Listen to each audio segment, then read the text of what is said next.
সময় তুমিও মানুষ আমিও মানুষ, তফাৎটা শুধু শিখ দ্বারায়। আজকে আপনারা শিখ দ্বারা উঁচু করে এই চোরেদের জেলা পরিষদে আপনারা হকের দাবি নিয়ে এখানে ডেপুটেশন দিতে এসেছেন। আপনাদেরকে বুঝে নিতে হবে, এই যে মুর্শিদাবাদ জেলা পরিষদ, এই মুর্শিদাবাদ জেলা পরিষদ বছরে বাজেট করে কত টাকা?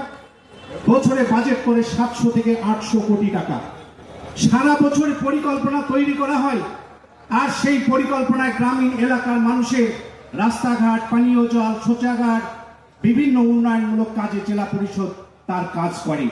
আমরা কি দেখছি? মুর্শিদাবাদ জেলা পরিষদ 2023-এ এই জেলা পরিষদ গঠন হওয়ার পর আকসার দুর্নীতিতে ভরা।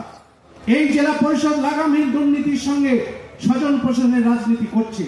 এখানের জেলা পরিষদ ঠিকাদাররা চালায়, এখানকার জেলা পরিষদ এডিএম, ডিএম আর সভাধিপতিরা চালায় না।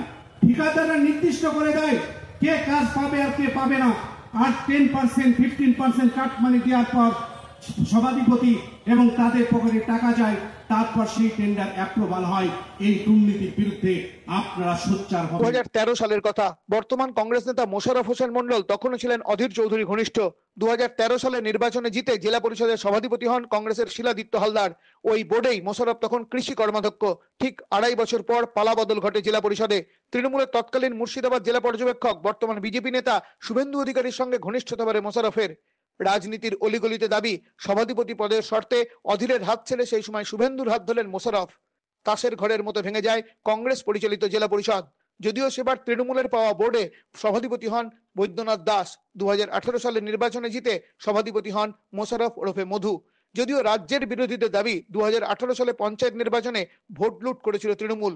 ইতিহাসের চাকা ঘোড়ার মতো তার ঠিক 2.5 বছর পর মধুর সংসারেও ওঠে ঝড়।